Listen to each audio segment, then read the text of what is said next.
Hey, what's going on, everyone? It's David Palmer, Leo King, and welcome to Deep Astrology, your weekly astrology forecast for the week of March 3rd through the 9th of 2020. Welcome to HighVibe.tv. Please subscribe to HighVibe.tv and be a member right now so you can get shows like this in its full form with the charts that come after, of course, when I channel the astrology. But also you can get my daily video horoscopes, my weekly sun sign horoscopes, the awesome show that Craig and I do, which is called Full Disclosure. And of course, we have so many other awesome, amazing talent and awesome energy that is coming on these platforms every day. We're on iOS, we're on Android, we're on Roku, we're on Amazon Fire, and we are on your web or your mobile web. We got you all covered. Just go to highvibe.tv to subscribe or be the member. And if you want to find where the apps are, it's right there. Just scroll down on the front page, click on whatever app you want, and bang, you'll get the link to download it. Also, I am doing an awesome right now love masterclass right now that is going awesome into understanding how to attract partners, the kind of love story that you're in, the people that you're dealing with in love, also how to go through relationships, your subconscious patterns and your issues in love. It's an 8-week course. Week 1's done, but on Wednesday nights at 4 p.m. Pacific, I do a live that is recorded. You don't have to be part of the live to be part of this school. If you can't make it, of course, it's no big deal, but people are able to put Q&A and some chats in there and talk to other people while they're learning in there. But even if you're not part of that, in the recording, it is totally meant for you, your individual chart. There's graphs, there's a way for you to understand. I do it in a totally amazing, cool webinar fashion and class format. And I'm going to teach you all the skills that I've learned, all the secrets that I've learned, and the traditional aspects of understanding astrology and relationships. But I'm going to teach you from square one all the way to the most advanced, so you don't have to use these weird apps anymore or any of this stuff. So you yourself have your own guide, your own way to understand your own relationship world and the relationship world of others. That helps you, helps them, helps the world. Make sure you go to also leoking.com if you want to subscribe to that school as well, if you just want a really quick way to do it. Bang. So if you've never watched the show before, this is Deep Astrology, where I channel the astrology to you right now throughout the week, and then we're going to go deep into the charts, which are brought to you by Astro Gold. You can get it on iOS, Android, or any of the Mac devices, or if you're on PC, make sure that you check out Solar Fire. I want to just give a big shout out to Astro Gold. They're always putting out so much awesome stuff for charts, natal charts, and so forth, and advancing the program all the time. So many advances all the time, so check them out. Anyway, this is a major week. We have so much going on because this is the last week of Mercury Retrograde. It does not come out of retrograde, of course, but we are going to see Mercury switch from Pisces, where it's not happy at all at its fall position in retrograde. This has been a really weird Mercury Retrograde. I'm sure we all know that just by looking at the world today or your own personal life. And switching into Aquarius, which is a lot more mental, of course. It's a lot more scientific. It's a lot more trying to put together all the pieces. But remember, it still is a Mercury retrograde. So we have a lot of pieces that we're coming into this week that are messy. That's because the sun is in Pisces. And already, yeah, Pisces is a watery energy. It's Poseidon, right? It's the oceans. It's so intense. There's a lot of emotions all over the place. There's a lot of spiritual energy. There's also a lot of things that feel like the kind of creepy illusions, right? Like it looks like it's going to be this, and then, whoa, what's that? But we got Neptune and the sun that are going to meet up this week. And Neptune, of course, in Pisces, it's the dignified position in Neptune. This is the home of Neptune. If you even look at the glyph of Neptune, that is Poseidon, you know, and his big, you know, wand mass, however you want to call it. This is a major moment, though, because a full moon in Virgo on Monday is going to oppose the sun and Neptune. So we have a major mess we're trying to clean up in our lives.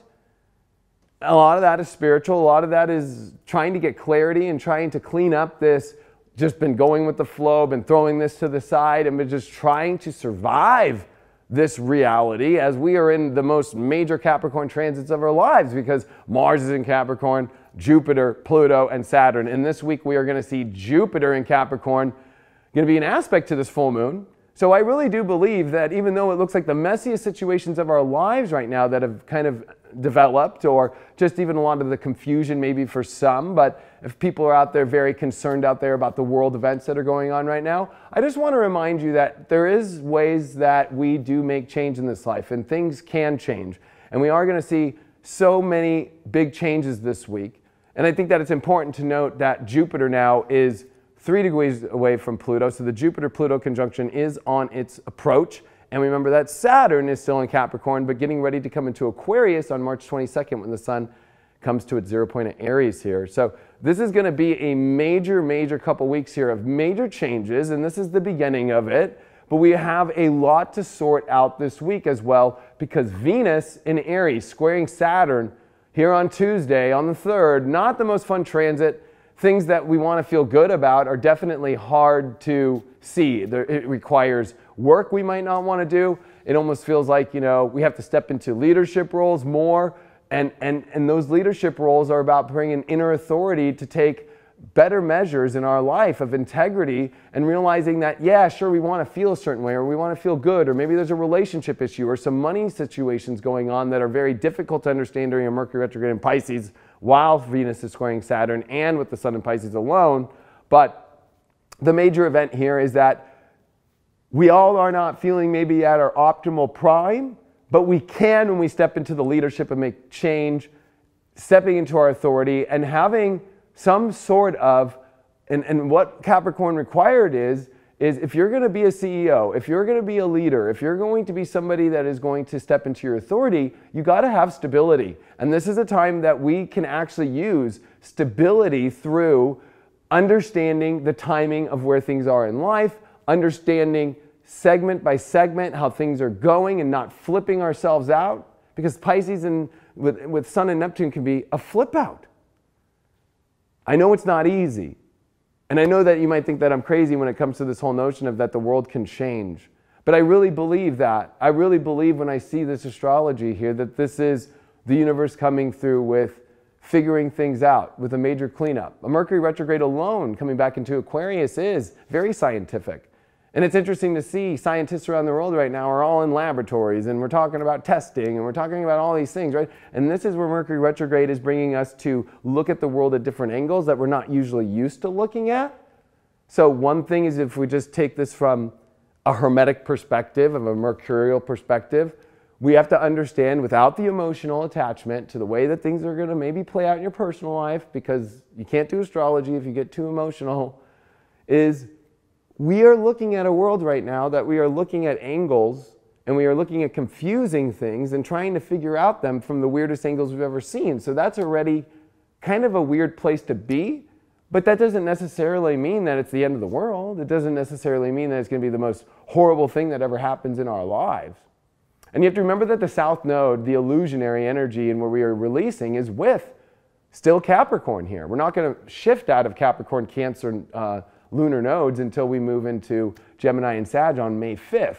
So, these next 2 months here are really about us trying to get a grip on our emotions by having stability about understanding that there are illusions of control out there within ourselves, externally.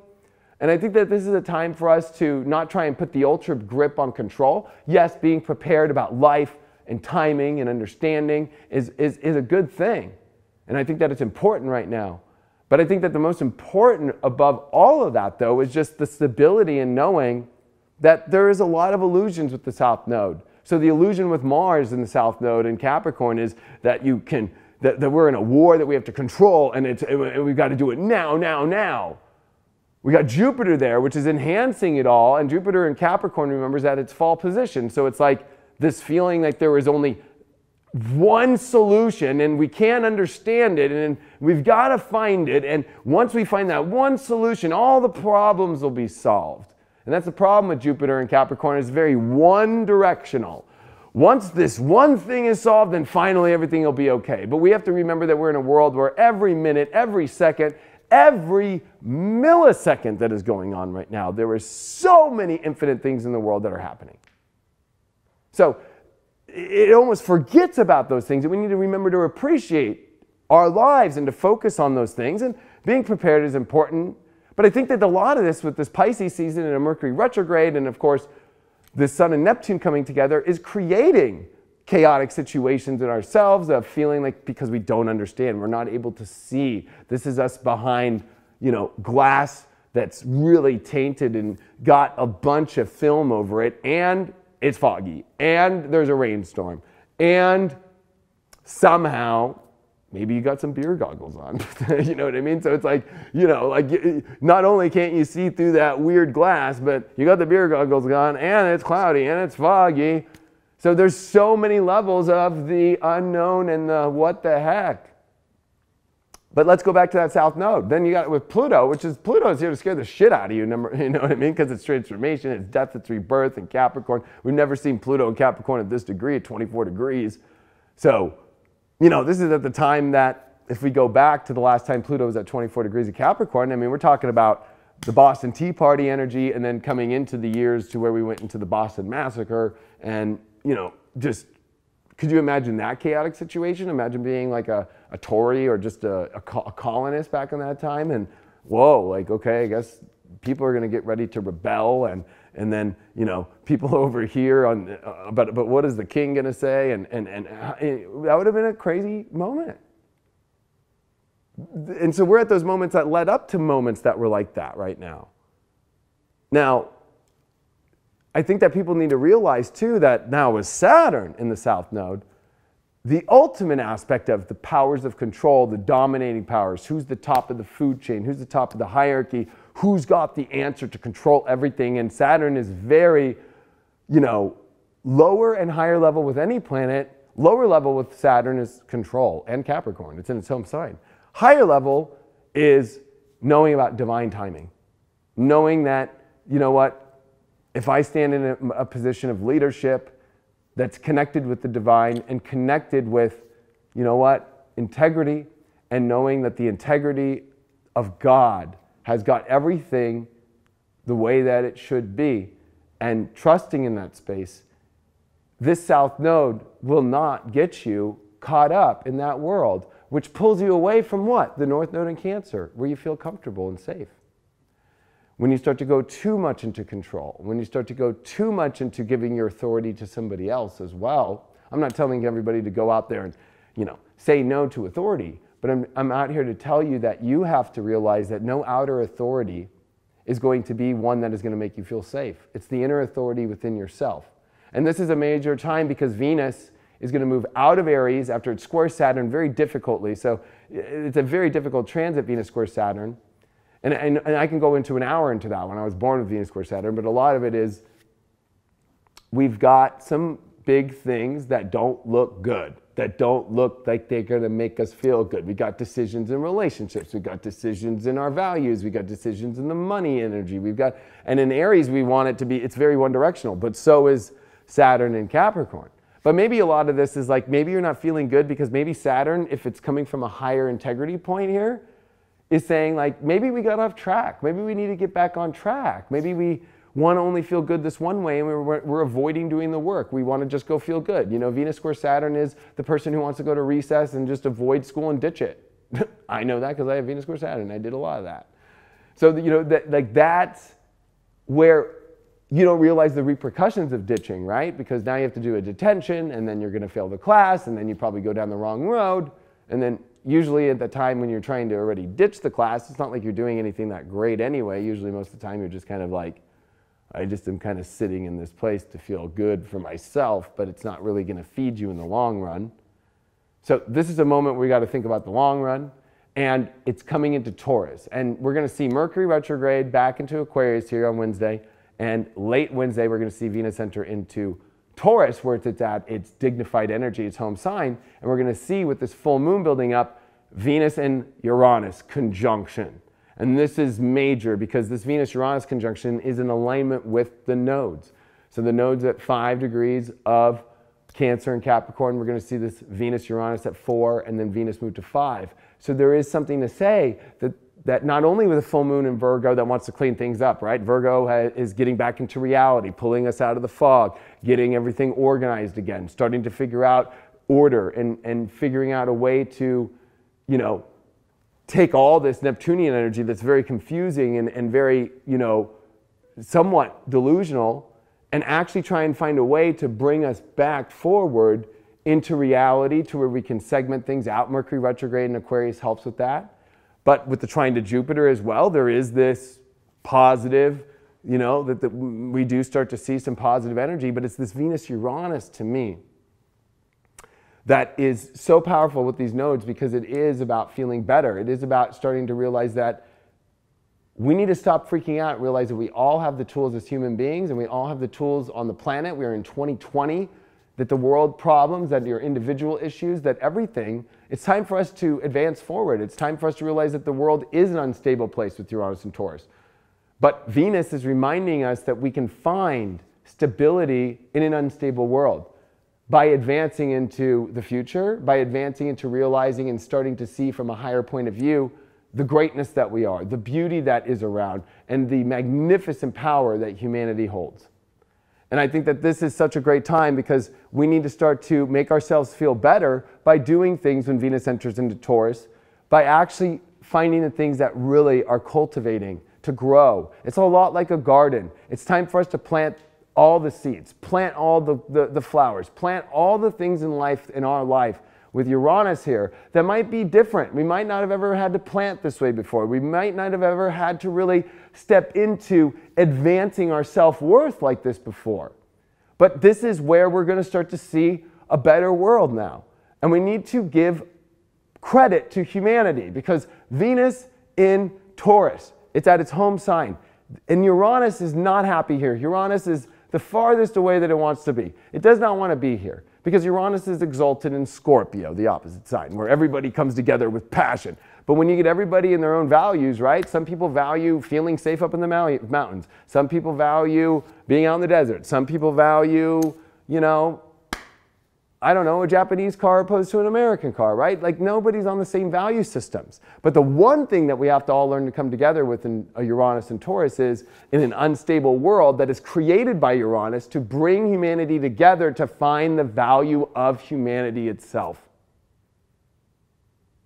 And we need to start to realize that the tools that humanity has gotten us here to, why would we think that something, especially Uranian, outer world, or unknown and some crazy alien kind of feeling, whether that's things in your life or just the things that we're talking about in the news that I'm not even going to name the names, we know what we're all talking about, that we don't as human beings have ways to figure out how to go to the moon, or some people think that's a sham, but let's stay in reality for a second here. Because some of us are getting lost into this Piscean thing and getting a little bit too far away from factual information.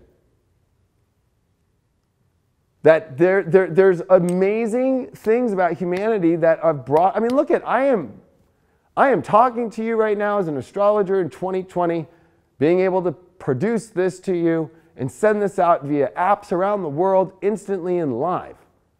Like there is so much that humanity has accomplished and done, and we need to revalue that, and we need to see that the value of humanity itself, and all people have all these unique values, and even though they might not mesh together in an understanding, right? As far as like, I don't understand why, you know, like I'll be honest, I drive American cars. Like I don't understand why somebody might drive a WRX Subaru. I think they're cool, but I'd rather drive my Corvette. Like there's that whole like thing, and I know it's a guy thing, right? Some ladies, though, of course, are car people too. But it's just like, right? There's always those things. Or with ladies, right? It might be like makeup. Like, I can't believe she wears that fucking eyeliner, and I can't believe she wears that fucking da-da-da-da-da. Like, I can't believe she shops at Sally's and she doesn't shop at fucking Sephora. Whatever. At the end of the day, there's an underlying current that you like makeup, and so does that person. That, hey, you like cars, and so do I. And this is where in the world right now, we have to start to come together and see that there are differences. There are differences because they make us unique. Without those differences, we go into a world where we don't understand each other because we would all be one color. It's like this beautiful wall behind me and all the uniqueness and all the colors and all the different energies and all everybody else's different points of view that were put on this wall during the 12-12-19 event that we did here at High Vibe TV. And this is a bunch of people, and there was even people on the internet while we were live streaming that were telling us to put up stuff. So it's like, but that is Aquarius. And so what is it? Uranus, and we got a Mercury retrograde. And I want to finish with this right before the charts. Remember that Uranus and Neptune are in a semi-square at a 45-degree angle. So when we talk about squares, we get that 90-degree, right? It's like a box. But when we get to that 45-degree angle, it's very funny because as we've got that 90-degree angle box, it's like cutting down in the middle of that, right? To a 45. So when you get a 45 between planets, it's like a half kink. And what's happening is Venus and Uranus are going to conjunct and semi-square that Neptune. And so are we going to lose ourselves in the delusions that this world is crazy, it's unstable, and there is nothing, that we can find a way to come together, or there is no way for us to find that we have amazing talent and we have amazing skill and we have amazing things that we can create and harvest a beauty and to focus on those things and to find a way to come together? And especially with Neptune that rules the media, it's like, is the media that you're watching presenting finding solutions through beautiful energy, or is it trying to see that the other side of this, or the other people and what their values are, is just horrible? Unfortunately, I think we're seeing in the media on both sides that they're just throwing the same slop at each other. And I think that this is a moment for all of us to realize that as humanity, that if we're going to look out to this outer world media and think that we're going to get the answers and we're going to get the understanding and we're going to get this, great feeling one day they're going to tell us that it's all good now. Because how ironic is that? Like, that's the only source that's going to tell us it's all good, and that's how you're putting all your energy into? Very Neptune-ish, very Oz-ish. That's exactly what Oz did in Wizard of Oz. Everybody in that whole entire place that took the yellow brick road to get to Oz gave this guy all this power because he told everybody when everything would be or what the power was of Great Oz. But he was just a little guy in the back that just was a little elf, whatever he was. I mean, I don't even know what that guy was, but you almost feel empathetic and sorry for the guy. And you can't almost get mad at it because you almost have to look at it as a place of like weakness, and a place of like insecurity, and a place of maybe that they don't know how, these systems that are in these places that are putting out this information, that they don't know how to relate to humanity because maybe they feel outcast or they feel power through having control over it in some sort of way. But the only control they have is over your subconscious. That's it. That's all it is. And so this is a moment for us to see that we can either buy what is being sold or we can create something on our own and build something beautiful and connect with humanity together and find the power within yourself. Taurus is the inner power within yourself in the throat chakra, and create the world that is magnificent and use this 45-degree angle to actually turn all of that the other way around and find a way to find empathy, to find that God is here. Because the whole part is when Neptune semi-square Uranus in Taurus and Pisces, it's the feeling that God is not valuing us, or that God is not around, or that God isn't going to create anything good, or God just isn't going to show up anymore. Well, that is not the truth. That is what is being spun, and not even being said, but it is being spun to look that way. Or it's spun to look like revelations in the Bible, or it's spun to look all this sort of way, because it's subconsciously in the back of everybody's head in that sort of way.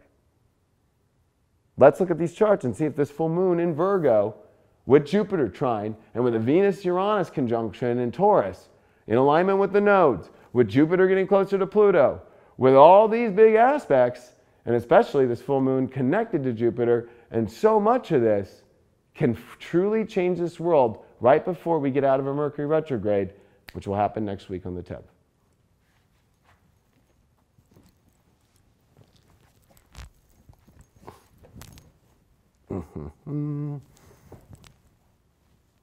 What up, what up? So, by the way, this is where we go into the charts, and I have some helio charts that are going to blow everybody's mind. So, make sure, if you want to watch this, I know this is where, if you're on YouTube, we go to the audio part, because this is what keeps us on the air. If you become a subscriber to High Vibe, you get access to this deep astrology video and all the other videos and all my daily videos, and there's so many videos a week. But these helio charts that I'm going to show you on the full moon, and I did one here on March 4th, so you could see through the week where the helio is going. The helio is the sun's chart, and seeing where the planets are. There's no retrogrades, and it's the helio chart. And it will blow your mind at what you're about to see here through this full moon and throughout this week. Anyway, let's take it to you. Here we are on Tuesday, and make sure you subscribe to High Vibe, and I'll see all you YouTubers on audio. And if you're on High Vibe, you get to watch this. I'm going to show you some crazy stuff. All right, so we got this Mercury retrograde here. Look at that, 0013 minutes. Like, we are at the end of Mercury retrograde. And Pisces is not over yet, but good news is it is getting out of here. And I'll be honest with you, I know it's still Mercury retrograde, but this is the worst place to have Mercury retrograde. Because this is a place in where the Sun and Neptune are coming together. Mercury's right here at 0. And, you know, we're really feeling like we're offline. We don't know where things are going. Things are confusing. And then here's that Venus square Saturn. So Venus at 28 degrees, which ironically enough, which I didn't bring up at the beginning because there's so much, and that's why here in the charts I can give you more. This is where in September we are going to see Mars retrograde at 28 degrees. And Mars has not retrograded in Aries since August of 88. So that's pretty powerful because Venus is squaring Saturn here at 28 down here. And so, you know, this is what I'm talking about. Like, you know, it's like we can't be little babies and be like, I want to feel good right now and I want it to have all the answers and I just want to feel good from this. Or there's blocks in relationships, there's blocks in projects, there's delays, there's all these things. But it's like instead of trying to compensate for that from some sort of negative way of dealing with things, we've got to actually step into it by being adult and recognizing it and realizing that this is just a passing moment. It's like traffic. It's like, sure, nobody wants to be in fucking traffic. I hate to be in traffic. I do in traffic a lot. But, you know, it's like when you're on a long distance trip and maybe it's like, you know, when I go to Vegas and I got people in the car and we're all going and it's like, oh, what the heck? And we timed it right and what?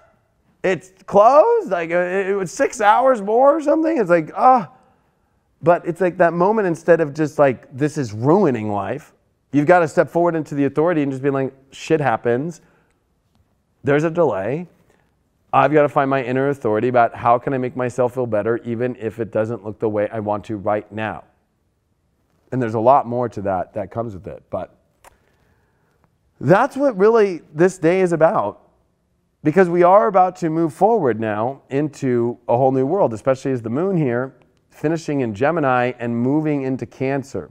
So with the moon in Cancer, with the North Node, right, this is going to be a major moment because the moon's going to be making huge oppositions to all these Capricorn planets. And this is where feelings are going to get pretty extreme. And we're going to see a lot of wild energy, kind of Wild West energy show up. And a lot of that Wild West energy is showing up because when we come on to Wednesday, we're going to see two planets change signs. We're going to see Mercury retrograde come back into Aquarius. And so, but Mercury retrograde, remember, did not retrograde in Aquarius. So this is the shadow zone because of that 28 degrees, a lot of 28 energy going on right now. But this is where, you know, Mercury entered shadow at 28. So at 29 here, you know, we're almost done with the retrograde here on the 10th. Mercury's going to stop here. And it's going to figure out some pretty high end, you know, here at the last degrees here of Aquarius, some radical, scientific, weird. And remember that what's the sign next to you, Pisces, you know, is Aquarius, right? So it's like this zone here of Aquarius to Pisces, this cusp, I guess you could call it, that Mercury is retrograding over, is of the most radical wild frontier in the universe and that is very hard to understand, right? Like when you're coming into Aquarius into Pisces, it's already just, you're going into two outer planets. As Aleister Crowley had a book that I actually have at my house, it's like not in print anymore. He did this really weird book about Neptune and Uranus. And in a lot of that book, you know, a lot of it is like the malefic kind of energies that can come, especially from Neptune.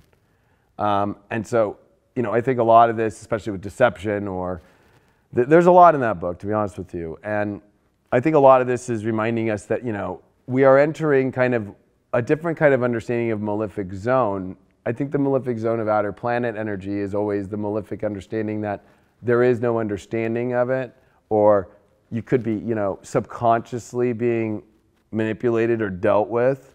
And I think that the mind right now is about to wake the fuck up from the illusions of Pisces. And we're already dealing with a major South Node energy with Mars, and that happened during the Mercury retrograde in Pisces. So there's been a lot of stuff there that has been a little bit funky and weird, but we can wake up from this in Aquarius and have that shock energy, like that, wait, look at, I'm up now, like, whoa, right? Because there's electricity when you're dealing with Aquarius, and Mercury likes Aquarius, whereas Mercury is in Pisces is dunked underwater with Dick Cheney in a waterboarding situation. Now Venus is going to be the other side. Oh gosh, what happened there? What happened? Oh no.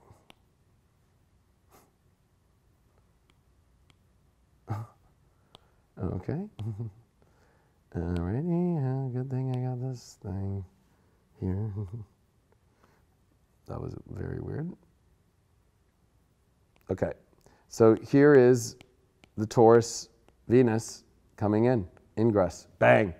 And that's happening at around 7:45 p.m. Pacific, 10:45 p.m. Eastern. And so Venus is at home. And this is much better energy for Venus. Venus is much happier here, of course, because it just went through Aries. And so Venus has kind of these interesting spots, the way that Venus works. If you ever take a look at Venus, right, the ruler of Venus is Taurus. The second ruler of Venus is Libra. But Venus's exaltation point is in Pisces. So Venus goes on vacation, and then it goes into Mars' house, which is a masculine sign. That's why it's a detriment there. And it's not that happy to cross back over to a feminine, beautiful earth energy that it loves to be in. Venus has like these always weird spots. Venus kind of gets a little fun and crazy and wild here. Venus loves to be in Cancer. Venus doesn't mind Leo. Venus doesn't like Virgo. So Venus is about to go through a nice hop, but remember, it's coming into its retrograde here in May and June. So now we are just one sign away from the Venus retrograde energy. And so this Venus and Uranus that's starting to come together is all about using the reminder of the relationships, projects, and these deeper human truths of values, and finding a way to connect with people that see those values. This is not going to be a good time to connect with relationships or connect with people that don't see the same page as you right now. This is the stubbornness of Taurus that must come in, but at the same time, it's like we have to still appreciate people as human beings, and we can't demonize people at this point either. We've got to really find a way to come together in a very, very powerful way to still find solutions. But it's going to be interesting when these big switches happen, because the moon will be in opposition to Mars. So it's going to feel pressure on the moon. The moon's with the north node already. There's pressure there. It's up high. But there's a main thing that Mars in opposition in Capricorn to a moon. Mars actually is at its exaltation, so it's strong, but the moon's at its dignified position. So it feels like, in order to feel comfortable, Mars is trying to almost persuade the moon to be like, take this new choice action and control, and all that will make you feel better. And the moon has to kind of like not buy into that and go, listen, like, I understand your point of view. I can take control and I can take some sort of action in my emotional comfort, but from a peaceful and loving and compassionate space. It doesn't have to be cold. But let's make a deal, right? Like, so some people could feel like with Mercury shocking and wake up, Venus coming into Taurus to, you know, during a time where you can't get lost in this Pisces, which look at the Sun and Neptune, they're getting really close, right? So you can't be lost in, I'll be honest with you, some sort of psychotic thing. And believe it or not, there's a lot of psych energy going on right now, when Venus and Taurus might make you feel like, oh, this is great, I love this, but look at this world is about to go to crap, and start buying into the hypnosis that's being on the planet. There is real no hypnosis if you are aware of it and wake up from it. Or who are you allowing to hypnotize you? You know, when I go into past life regressions with Pam Teague, who you should check out, I've done many with her since 2011, there's this thing about how I trust my past life regressionist when she puts me under the hypnosis. I can trust her to know when she feels, and when I'm going through my past life regressions and my experiences, that I know that she's coming from a good place, that she's guiding me through these places, and that she's going to bring me back in the proper form, and she's going to have me enter into the proper form. That is where Venus right now and Taurus right now is so important for us to see the real values of the hypnosis energy that is going on in our lives, about the craziness of an unstable world and monetary systems and all these kind of things. And Venus, Uranus is going to bring a lot of relationship, money, project, weird things. And a weird aspect to that hypnosis energy of Neptune, we just can't get caught up into some weird kind of, place with who's entering and exiting us into great things, or are they things that they're trying to make you take that something is great and manipulating that into turning it into some sort of hypnotic that it's not. It's almost like creating a cloak over something beautiful, right? It's almost like putting Sleeping Beauty to bed with a thorn, like a spindle. Like, we do not need to go to sleep.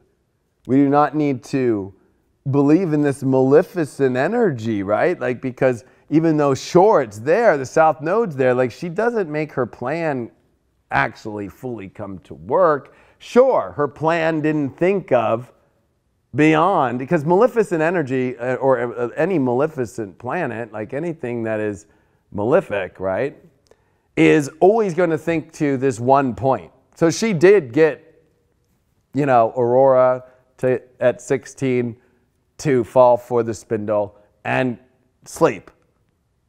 And that only a true love's first kiss will wake her up, right? But she didn't think about that true love would actually, be able to have the balls to get through the dragon that she brings out within her, or the thorns that she brings out all the way. And there's with malefic energy, it never actually plans to, well, what will happen if somebody will actually do the right thing and show up to it? And that's why you never see in all life, in all stories, and in the world every day, is Horus, the sun god, every day rises and then has to arrive with sunset. That Horus always returns, the sun always returns. So, and the sun is there every day. It doesn't matter where you're at on the planet, anywhere. If you're even at the most North Pole energy or the South Pole energy, and it's only in the winter at sometimes 6 hours of sun and 18 hours of darkness, guess what? The sun, Horus, is still there. The sun will always be there. And this is a time for us to not believe that this is a blackout coming. This is not a time for us to believe and start to buy into that. This is us for us to start to realize that the control is within you, of having authority of your light and not letting this scare you, because this is way too much energy. It's a stellium now that is becoming extreme, and it is going to explode that malefic energy all over the planet about feeling that control is needed. Control. You got to find the control in yourself. As we move on, we are at a very interesting place on March 5th, Thursday, because now with Mercury retrograde, it's still at 29 degrees. It's not like it's like, oh God, it's already moving much. It's slowed down. But it's the moon that's going to oppose this Jupiter-Pluto. And this is going to be really interesting to me, because here we are about a month away from this time period when we're going to see the Jupiter-Pluto conjunction. So this is tapping in for the preparations of where Jupiter-Pluto take fears to the extreme, or do you take hope and optimism to the extreme? That is the difference of how you have to view a Jupiter-Pluto conjunction. Now, I remember the one that was in that November into December of 2007. That was the last time we had Jupiter-Pluto conjunction in Sagittarius. And of course, it's a lot easier probably because Jupiter's in Sag to be hopeful. But at the same time, we did see an economic crash that came into 2008 with Jupiter that went into Capricorn, right? So, but it all somehow worked itself out. Now in Capricorn, it just seems like there's no way, or it just feels like if we lose the tower, it's a tower card moment. But as a tarot reader, I've always looked at the tower as like, thank God. And there's always a star card at the other side, which I think is Saturn coming into Aquarius in March 22nd. So I think that, but what's kind of interesting though is at the same time Jupiter and Pluto are meeting in April while Saturn's already there. So there's a star card already being positioned for us There's this new start, this new beautiful energy. There's a lot. But this week, though, is about, can we emotionally find comfort no matter how malefic something looks in the world? Can you feel comfortable with that? I mean, let's be honest. There's malefic energy happening on the planet every day, every week. I live in LA and I see some of the craziest shit of my life. I've seen some of the craziest shit in my life. I don't know why I'm being brought up to this stupid story, but like, you know, I have a family friend from my stepdad who he owns a carpet cleaning company, and like, man, the stuff he tells me about the carpets he has to clean in houses with murders and all this kind of stuff, like, there's malefic energy that is next door to you sometimes. I mean, there's malefic energy that comes even from, you know, above, an asteroid or whatever, at any moment that could come. But I think that we are just like being so overly illusionized with the South Node in Mars that, you know what, this is where you have to find comfort in realizing that the light always wins, that Archangel Michael is always there with his foot on Lucifer and keeping him at bay. And I think that this is this feeling that somehow Archangel Michael's foot is going to slip and Lucifer is going to get through the door. No. Not going to happen. So that's what this moon in Cancer in opposition is going to be. And the moon also as well is going to make nice trines to Neptune and the sun, which means the hypnotic energy, you're either going to shift that to a comfortable place about things that are going on with this Capricorn kind of craziness or not. Or you're going to buy the whole hypnotic party. Then, here we are Friday on March 6th. That's actually my cat Pixie's birthday. Here's Mercury at 28. So this is the stationary position. We're going to see Mercury here at 28 for about a week and a half almost. So this is where Mercury's stopping. So at least Mercury's starting to stop. It's getting ready to get this retrograde. But this can also be when Mercury starts at standstill. People can freak out, not in a Piscean way of like losing it, but also in more of an Aquarian way, like I need to figure out the solution, I need to figure out this problem, or this seems complicated, and I need to get back on the drawing board, and I need to get back on the chalkboard, and I need to do all this shit. It's like, whoa, whoa, whoa, whoa, whoa, especially with the sun starting to conjunct Neptune here. This is going to get kind of intense here, and especially with the moon in Leo that's going to be squaring Venus and Uranus here. With that moon in Leo, it wants to feel good, it wants to feel special, it wants to feel that inner light, it wants to feel that really powerful love. But the square to Venus, it's like the only way that you can feel Taurus and Leo is the ultimate best. The best of love through the value systems. And this is maybe, you know, why I trigger a lot of people is I'm very Leo Taurus. That's who I am. And the best way to do that is I know my shit don't stink. Or I know what is feeling good and I won't do anything that doesn't feel good. Or I just will not take the cheaper thing. Or I will just not. I will own the value of that. And this is a time for us to own the value of the beautiful things in life and to love those things. And you got to love life and you got to love the beauty around, because if you have problems with that and you're freaked out about and thinking that the beauty of life has turned into some dark cloud, you're going to have problems with your happiness, especially with the delusions of the sun and Neptune getting psychotic and starting to think that, no, it's not. And also with Lilith on Chiron, it's like we all want to be healed now. We want to heal our ego so quick and so intense. But, you know, that only way happens by you letting go of that ego's identification that is difficultly not looking at things from the right direction. It's almost like cross-eyed looking at things, and when we start to look at things cross-eyed, we actually can get off on the understanding of it. Or when we get put upside down, or when we put on the wrong thing in front of us, or we have a fly in our face, we might see something that's not right. And this is just about our perspective and our seeing ability of our heart's truth in the world. And honestly, a moon, Uranus and Taurus, and Venus and Taurus to a moon in Leo, can really bring out this beautiful and great grand energy if you're ready for seeing the beauty in life and seeing the quality of this beauty in life. March 7th, here we are, Saturday, this weekend is all about this Venus-Uranus conjunction. Relationships, projects, moving them forward, evolutionary with them. It's time for us to really get and start to, with Uranus, like the big bad wolf with the three little pigs, build a brick house about great relationships, great values, great things that we can still manifest and create the world that we want. And we got to hold that line as light workers for the world out there, because it'll be a weird time with the moon in Leo in a yod. because this yod is going to be pretty intense here, especially with a yod to Jupiter at 20 and that yod over to Neptune in the sun at 17 and 18. And so I think a lot of this is like, you know, there's actually these amazing, beautiful stories with Jupiter, the sun, and Neptune. And that moon in Leo has to actually emotionally like feel the destiny that even if it looks psychotic sometimes, or it might not, or the positive is it looks spiritual, but with Capricorn, it looks like a mission.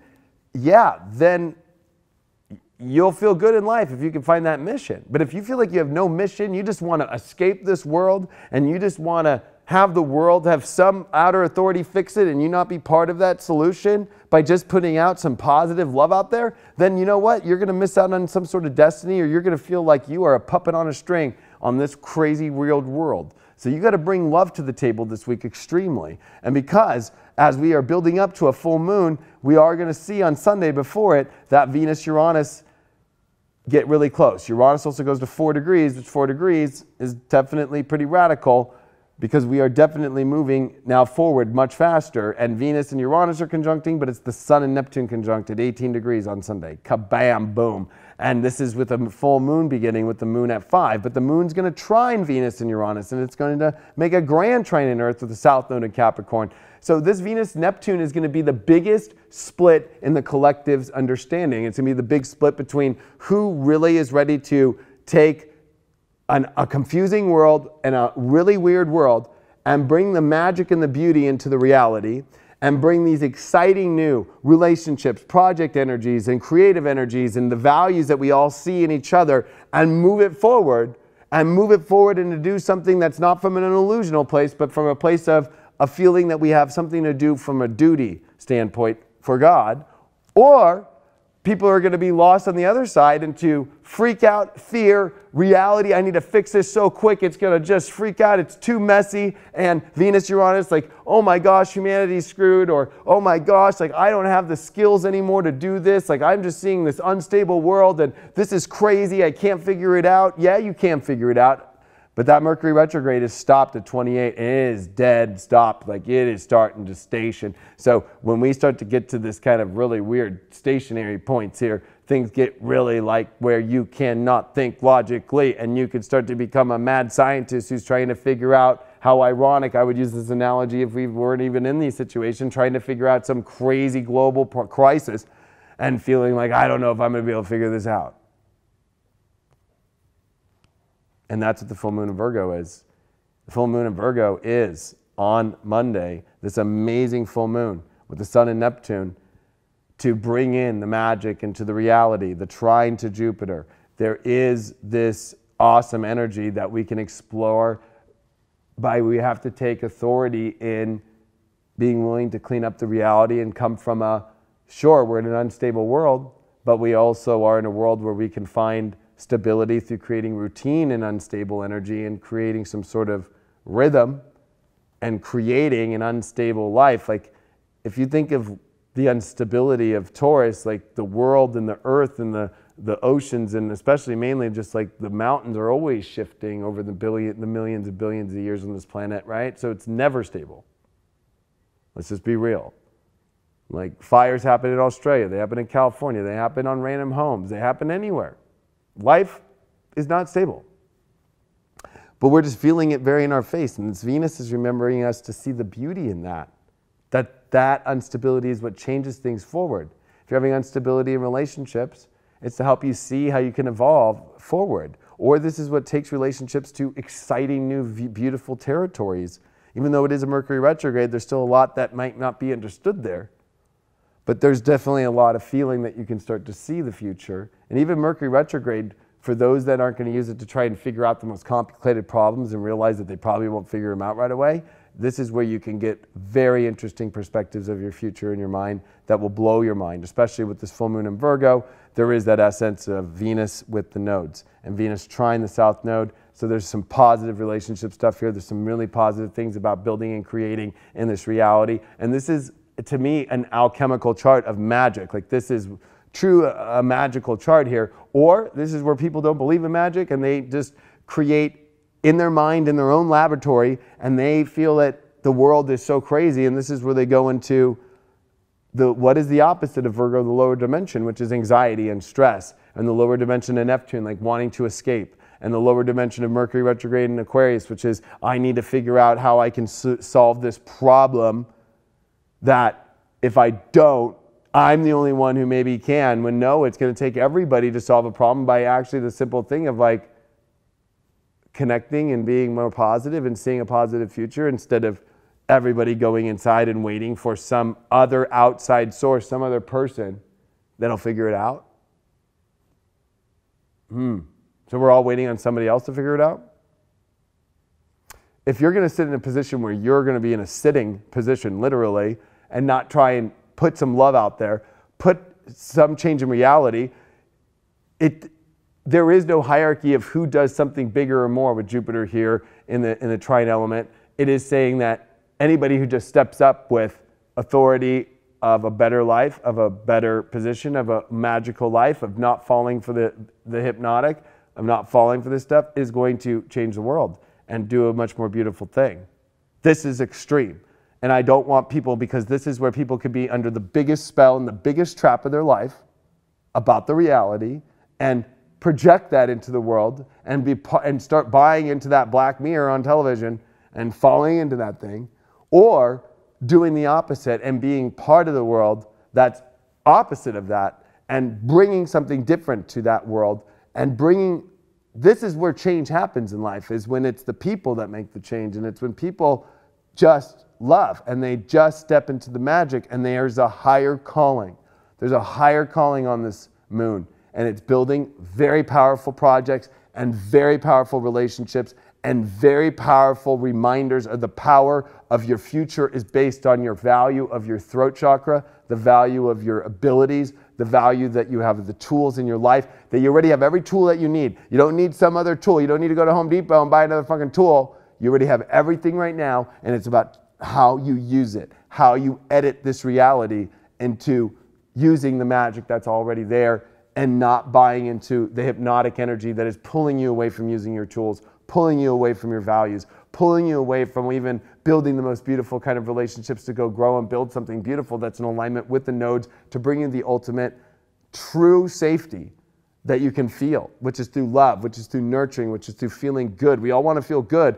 There's amazing aspects of feeling good, but it's the second that you go into the psycho and become a psycho by the hypnotic energies that it won't go good. I have 2 more charts really quick left. This is what we are seeing in the helio on the 4th right now here on this Tuesday into Wednesday here. I wanted to show people that Venus this week is getting ready for its trine to Neptune and its opposition to Pluto and Saturn in the helio.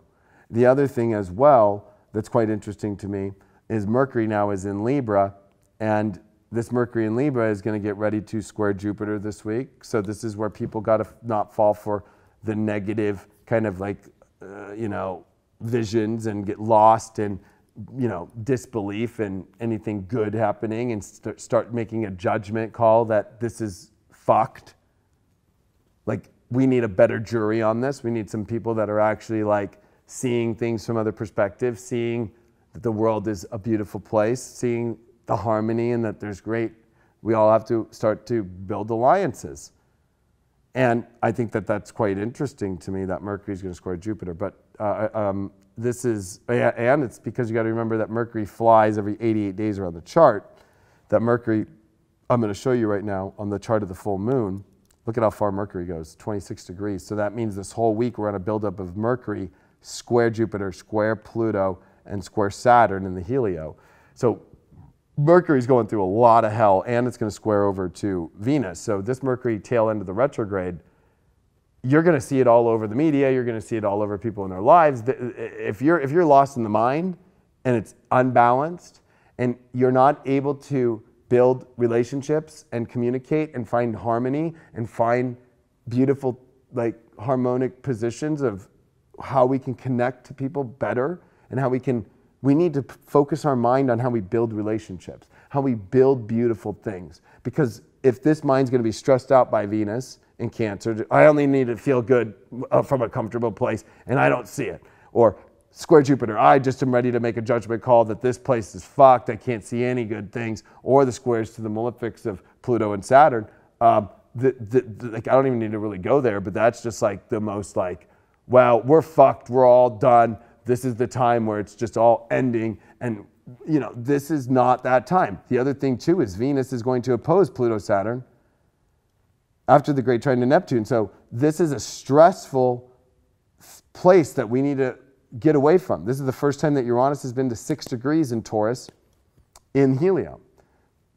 So the 5 that we've been at with Uranus has been like a world that has been crazy and unstable and just all over the place and trying to understand. I think that by this full moon, we really can start to find that it's relationships, that it is beauty, that it is art, that it is creation that you should focus on right now and be building in this life, because this world is a crazy place. This world does have weird things, but what counteracts and balances that crazy world is beauty, beautiful relationships, beautiful art, beautiful creativity, beautiful positive things. And we need to focus on that. Now, I don't want to trigger anybody, and I don't want to be some weird person that says this, but it's like, I know everybody is focused on face masks when maybe you should be focused on creating some sort of cool thing or creating a beautiful relationship or whatever. Yes, being prepared is okay, but how much preparing do you need to do, and how long do you need to spend your time and mind on this when you could be spending your time on looking at things? And this is where we need to face our deepest fears in our mind this week, extremely based off the Helio, and our deepest fears of our comfort of dealing with relationships and projects and all these things that emotionally have been bringing us to these very major blocks that we've got to do. So this is a week that will test the shit out of people, but this full moon in Virgo is here to clean it up, and you cannot be mad at a full moon in Virgo or a Virgo energy that just wants to clean it up and wants to clean up us from being psychotic, wants to clean us up from not being in hypnosis, wants to clean us up from not being lost away from building beautiful, amazing relationships, projects, and amazing things, of tools that we have deep within ourselves. And Jupiter is here to remind us, even if it's at its fall, it's got Pluto there too with this full moon. It is saying that we can explode and change into the hope, into the dreams, by making authoritative decisions, by cleaning up the reality, by not being insane, but by being magicians, and by knowing the power that we have to create things and not letting this weird Neptune position of a psycho energy, and more importantly, a media that is slinging things at us in all these different ways, that we can remember that our tools and our powers are not told by that, but they are told by deep within us. Thank you so much for being a part of Deep Love Tarot, or Deep Love Tarot. That was a good one. You should watch that one. It was a good time with Craig. But Deep Astrology, register now at theleoking.com or at highvibe.tv. This is going to be every Wednesday at 4 p.m. Pacific, or if you just can't make the lives, you just watch the recordings. We got 7 more weeks left. Join now. Get on this train now. We're all doing talks in there. It's a great time. See you in there, and we will see you on highvibe.tv. Make sure that you subscribe. Go to the website. Love you all. We'll see you in the next Deep Astrology. Spread this out.